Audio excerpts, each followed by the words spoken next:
பட்டி வந்து ஜாயின் பண்ணுறதுல வந்து குழப்பமே தேவையில்லைங்க. நல்ல கிளாத்து மேலே லைனிங் கிளாத்தை வச்சுட்டு 1.5 இன்ச்சு அகலத்துக்கு நம்ம இடம் விட்டு தையல் நீட்டாக ஓட்டிடலாம்.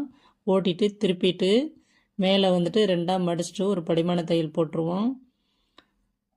படிமான தையல் போட்ட பிறகு வந்து நம்ம அளவு எடுத்து கட் பண்ணோம்னா வந்துட்டு நம்ம கொக்கி சைடும் வந்துட்டு பாருங்கள் கரெக்டாக அளந்தாச்சு. இப்போ வந்து கொக்கி சைடு கரெக்டாக அளந்து மேலே தையலுக்காக 1/2 இன்ச்சு விட்டு ஒரு மார்க்கர் பண்ணுறோம்.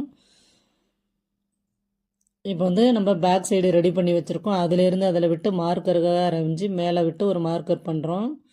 இந்த மார்க்கர் எடுத்து தான் நம்ம பட்டி பீஸ்லாம் அந்த பீஸில் வந்து சைடில் வந்து நம்ம கரெக்டான மார்க்கர் எடுத்துக்கிறோம். இப்போ வளைவு ஷேப்பு வந்துட்டு நம்மளாக வந்துட்டு ட்ராயிங் பண்ணி கட் பண்ணி வரைஞ்சிக்கலாம். உங்களுக்கு கட் பண்ண வரலை ட்ராயிங் வரலை அப்படின்னா நம்ம அளவு ஜாக்கெட்டை வச்சு இன்றைக்கி வந்து ட்ராயிங் வரைஞ்சிக்கலாம். கட் பண்ணியாச்சு. இப்போ அந்த சைடு வந்துட்டு ஒரு வி கட்டிங் போட்டுக்குவோம். இப்போ வந்துட்டு கரெக்டாக இருக்கா என்னென்னு பார்க்கலாம். இது வந்து கிராஸ் கட்டிங் போட்டிருக்கேன்.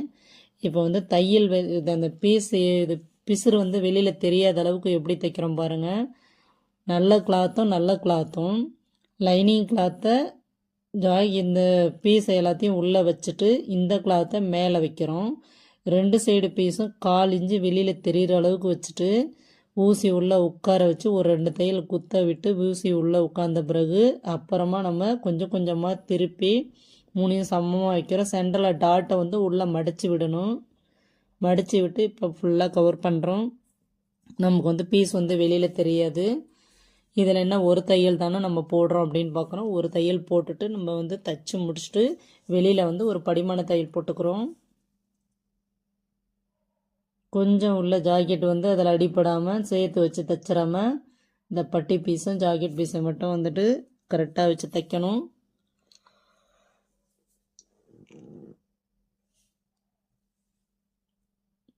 தைச்சிட்டோம். இப்போ வந்து அங்கே இங்கேயும் ஒவ்வொரு கட் போட்டுக்கலாம். கட்டு ஏன் அப்படின்னாக்கா வந்து நம்ம ஜாக்கெட் திருப்பும்பொழுது வந்து அந்த சுருக்கம் இல்லாமல் வந்து நீட்டாக இருக்கும்.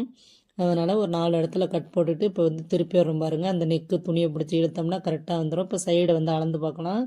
பாருங்கள் முன்ன இல்லாமல் ரொம்ப கரெக்டாக வந்துருக்குது. இதுதாங்க இதனுடைய டிப்ஸு வந்துட்டு டாட்டு பிடிக்கிறதுக்கு எந்த ப்ராப்ளமும் இருக்காது. ரொம்ப சூப்பராக இருக்கும். இப்போ தான் வந்து நம்ம மேலே வந்து படிமான தையல் போட்டுக்கிறோம். இதோடைய ஃபுல் ஃபினிஷிங்கை முடிச்சுட்டு படிமான தையல் போட்டால் போதும். நம்ம பட்டி ஜாயின் பண்ணுறதுக்கும் அளக்கிறதுக்கும் இதுதான் வந்து கரெக்டான அளவு. புதுசாக கற்றுக்கணுன்றவங்க கற்றுக்கலாம். பிடிச்சிருந்தால் லைக் பண்ணுங்கள், ஷேர் பண்ணுங்கள், கமெண்ட் பண்ணுங்கள்.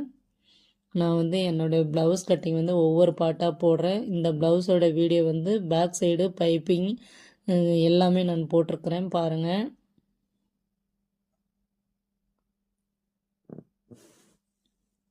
ரொம்பவும் ஈஸியாகிடும். நமக்கு வந்து ஜாக்கெட்டு பட்டி வந்து செப்பரேட்டாக அளந்துட்டுருக்க தேவையில்லை. அது வந்து ரொம்ப ட்ரைனிங்கானவங்களாம் அந்த மாதிரி பண்ணுவாங்க. புதுசாக கற்றுக்கணுன்றவங்க இந்த மாதிரி வந்து ஈஸியாகவும் கற்றுக்கலாம், அழகாகவும் இருக்கும். நீங்களும் ட்ரை பண்ணி